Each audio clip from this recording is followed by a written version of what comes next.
He's been on the beat for more than 44 years. Jim Cervera began as a rookie cop in Jersey, and for the past several years, the chief in Virginia Beach. Now he's ready to turn in his badge. Earlier this week, I sat down with Chief Cervera, more relaxed and laid back than we sometimes see him. We talked about retirement and Chapter 2. There will be something about not being chief. It's going to be Jim.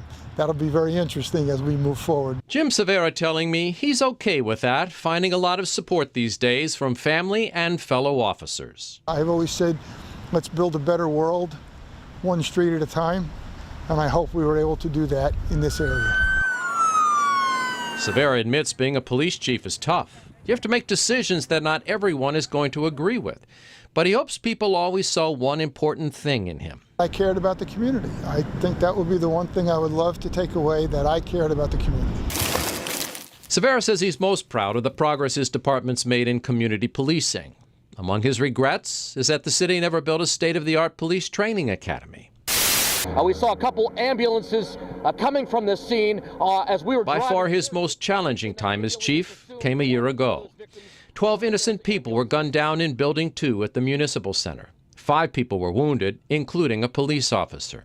Amid the darkness, Cervera says the community came together, and he believes the area's strong military presence played a role in that.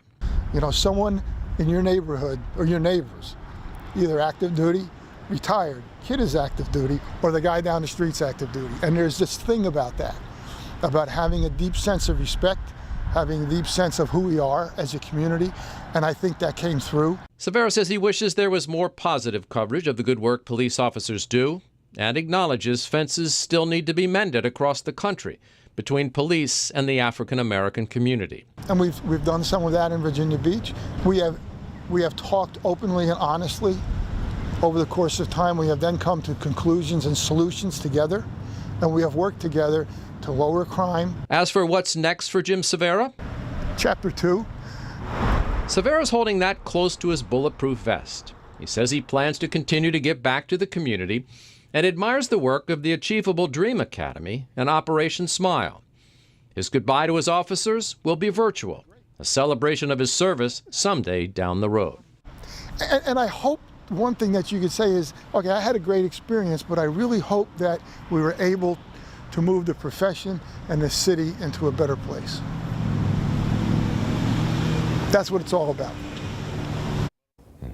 After the mass shooting, we saw Chief Cervera daily behind the mic at press briefings. But what was it like for him personally to lead the department during those difficult days? I'll have that story tomorrow at 6.